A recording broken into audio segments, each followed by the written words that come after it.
Barely a week after President Bongbong Marcos declared that charter change wasn't his priority, the House Committee on Constitutional Amendments approves a resolution of both houses calling for a constitutional convention. 17 lawmakers voted in favor of the resolution, while Northern Samar Representative Paul Daza abstained. 3 lawmakers from the Makabayan bloc opposed the measure. They fear charter change would lead to the extension of elected officials' term limits. Once the process for amending the Constitution is commenced, nothing will prevent the delegates to the Constitutional Convention from proposing new amendments not contained in the bills and resolutions filed at the committee.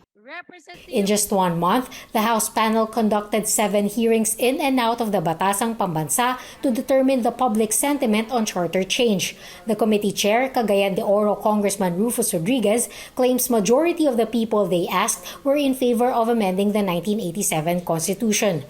Business groups and government agencies also support charter change. They say amending some economic provisions would attract more foreign direct investments. The Management Association of the Philippines says there could be less opposition to charter change if only the economic provisions were amended. If we have to amend our Constitution, let's just concentrate on those 3 provisions which I cited. It's really very hard to change our Constitution because we've got 2 chambers. Retired Chief Justice Reynato Puno suggests selecting delegates to the convention through a mix of election and appointment. I therefore suggest to your honors that they call for a hybrid constitutional convention. Hybrid in the sense that membership of the Constitutional Convention will come from election and from appointments. This hybrid model has been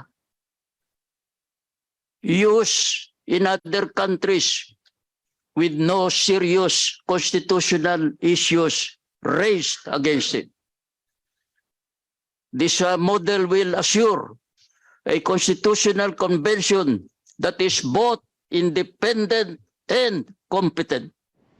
By the National Economic and Development Authority's estimates, holding separate elections for the delegates and the plebiscite would cost the government 28 billion pesos. But if the elections were held simultaneously with the barangay or national polls, the cost would go down to 331 million pesos. But for Puno, the cost of holding a convention shouldn't be an issue.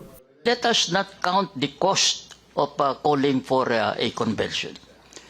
I look at the cost as more of our investment in the future. Rodriguez's committee will hold another hearing on Wednesday to decide on the details of the proposed constitutional convention. Xianne Arcangel, CNN, Philippines.